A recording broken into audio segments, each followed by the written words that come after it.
Hello everybody, my name is Renee and welcome to the Go Within channel where I help people to find their own answers within themselves. And today is Workout Wednesday. So glad you're here to join me because I have an awesome core exercise I think you're going to love.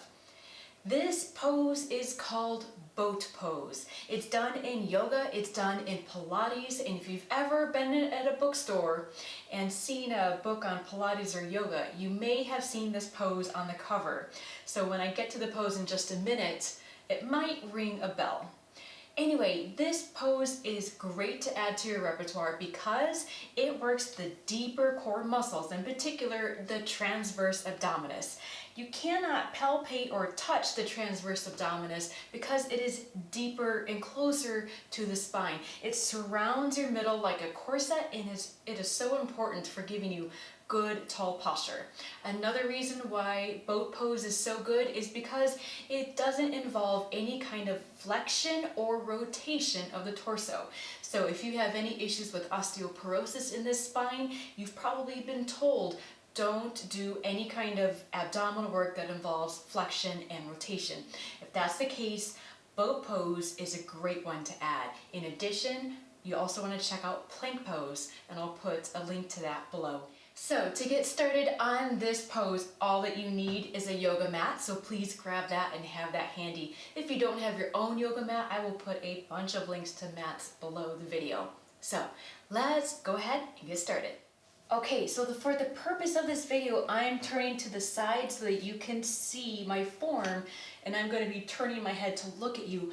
But if you're doing this at home, just keep your head straight, looking straight forward. Okay, so I'm going to show you how to do this pose in a progression so that you can pick the challenge level that is appropriate for where you are at. If something is too hard, leave it out. If something is too easy, pick up the next level up. Okay, so let's just begin at the bottom and build up and up and up.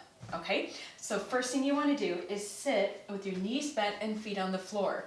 The first thing I want to draw your attention to is the spine and the hips. What can be the tendency here is to round the spine and the hips and slouch. Try not to do that. So try to tilt the pelvis forward, keep the spine nice and tall, and take one hand underneath each thigh. So right now what I'm feeling is my sit bones, these ischial tuberosities, the bony process of your seat. I'm feeling that making contact with the floor. The next thing I'm going to do is with my spine nice and tall, I'm going to come back to kind of tilt back and bring my tiptoes to the floor and just hold that. While I'm doing this, my spine is still nice and straight. I can feel the front working. I can feel these muscles, my hip flexors working. And here we are, just hanging out. Now, step 2. Okay, if you get to this point and you're like, yeah, no big deal, give me some more. Here it is. Lift up one foot off the floor. If you're good there, lift up the second foot off the floor. So you'll notice my weight just shifted back a tiny bit. That's okay. What you don't want to do is to rock back onto your tailbone. I'm going to readjust myself a tiny bit. And if that happens, if you kind of shift back, you may need to put your feet back on the floor, reset yourself, and go ahead again. So there we are, right there. Okay, so if this is cool, the next level up is to remove the assistance of your hands.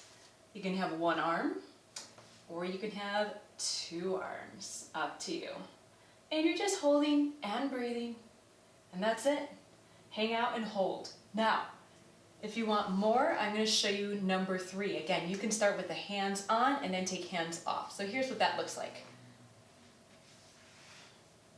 I'm going to take my hands to ankles, or you can take hands to your foot, come up to here, and then I'm going to extend the legs and extend my arms as well.